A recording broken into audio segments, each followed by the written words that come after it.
Salam sejahtera di dalam kasih Tuhan Yesus Kristus. Sebelum kita melangkah, mari kita bekali dengan kebenaran firman Allah. Sebelumnya mari kita berdoa. Segala puji dan syukur kembali kami naikkan kepada Bapa di surga atas hari dan waktu yang Tuhan beri bagi kami saat hari ini. Sebelum kami melangkah, kami ingin bekali dengan kebenaran firman-Mu, dan biar firman Allah ini menjadi motivasi, menjadi penyemangat, menjadi perenungan bagi kami. Ampuni setiap salah dosa kami, ampuni setiap kekurangan kelemahan kami, kuduskan dan layakkan kami semua. Di dalam nama-Mu Tuhan, kami naikkan syukur kami. Haleluya, amin. Puji nama Tuhan. Saudara kekasih di dalam Tuhan, kita buka Alkitab kita di dalam kitab Mazmur pasal 4 ayat yang ke-8. Mazmur 4 ayat 8 berkata, Engkau telah memberikan sukacita kepadaku lebih banyak daripada mereka ketika mereka kelimpahan gandum dan anggur. Kebenaran firman Allah pagi hari ini kami berjudul sukacita dari Tuhan. Sukacita yang dari Tuhan. Apa sukacita itu, saudara? Sukacita adalah suka hati. Sukacita adalah girang hati. Hatinya bersuka, hatinya bergirang. Itu arti daripada sukacita. Apakah sukacita itu? Ada dua macam. Sukacita yang dari dunia dan sukacita yang dari surga. Sukacita dunia yaitu sukacita yang dunia berikan. Sukacita yang dunia tawarkan, yang dunia berikan di dalam kehidupan kita. Yang kedua, sukacita yang dari surga adalah sukacita yang diberikan Allah. Apakah itu sama, saudara sekalian? Sukacita itu tidak. Suka itu berbeda sekali, saudara sekalian.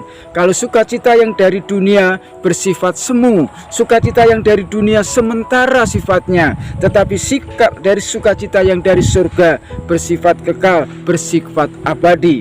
Saudara kekasih di dalam Tuhan, untuk memahami sukacita itu, terkadang kita sadar atau tidak, selalu mencari, seringkali mengutamakan yang semu, sementara yang sesaat, yaitu sukacita dunia, mengabaikan yang kekal. Terkadang sukacita dunia ditutupi dengan kepura-puraan, tidak ada ketulusan yang akhirnya mempersulit diri sendiri. Itu sukacita yang diberikan oleh dunia yang akhirnya yang bersifat semu dan sementara itu akhirnya mempersulit diri kita sendiri. Saudara kekasih di dalam Tuhan, karena tidak ada ketulusan di dalam hati kita untuk menerima sukacita dunia itu, maka sukacita itu akan membawa dampak yang jelek.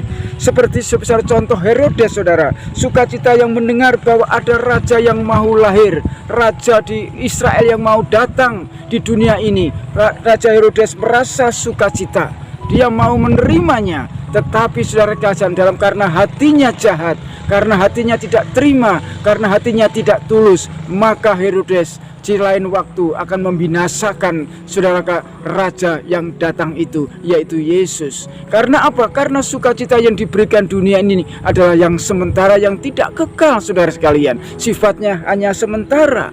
Seperti Raja Daud, saudara sekalian. Raja Daud juga bersukacita saat mendengar ada pahlawan baru di Israel, yaitu Daud yang bisa mengalahkan berlaksa-laksa. Tetapi karena saudara sekalian, citranya Raja Saul lebih jelek dibanding dengan Raja Daud yang begitu masyhur, maka timbulnya hati yang cemburu, timbul hati yang tidak tulus, hingga Raja Saul ingin membinasakan Raja Daud. Itu sukacita yang sementara, sukacita yang Tuhan tidak berikan, tetapi yang dunia berikan. Saudara kekasih di dalam Tuhan, untuk sukacita yang Tuhan berikan berbeda dengan sukacita yang daripada Allah.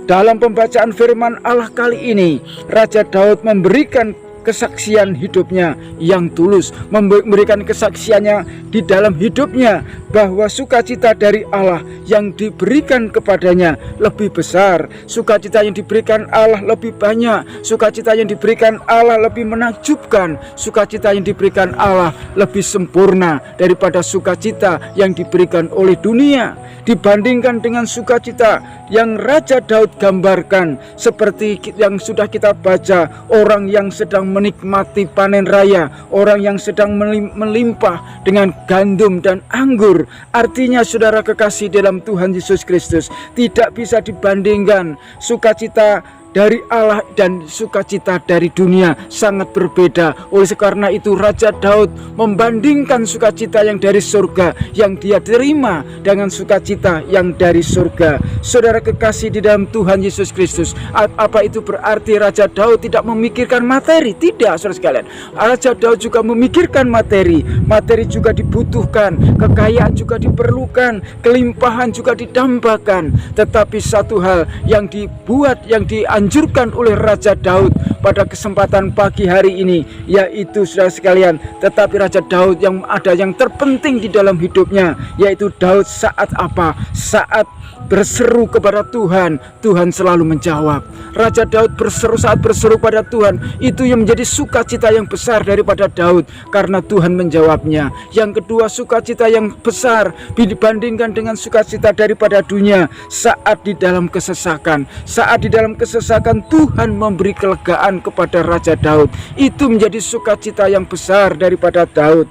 Yang ketiga, saat di dalam pembaringan. Saudara kekasih dalam Tuhan, Tuhan Yesus menjaga, Tuhan Allah menjaga, melindungi kita di dalam peristirahatan kita, di dalam pembaringan kita. Inilah bukti bahwa salah satu sukacita yang dari Tuhan tidak bisa dibandingkan dengan sukacita yang dari surga. Ada jawaban yang kalau kita, Raja Daud berseru serah kepada Tuhan, ada jawaban Tuhan, ada perlindungan, ada damai sejahtera, ada sukacita yang sejati daripada Tuhan. Oleh karena itu banyak kebutuhan jasmani, banyak yang melimpah di dalam kita, saudara sekalian, yang kita punyai, tetapi tidak sedikit orang yang tidak bisa menikmati, susah tidur, misalkan sudah cemas, takut dan lain sebagainya. Itu yang sukacita yang dunia berikan di dalam setiap kehidupan kita.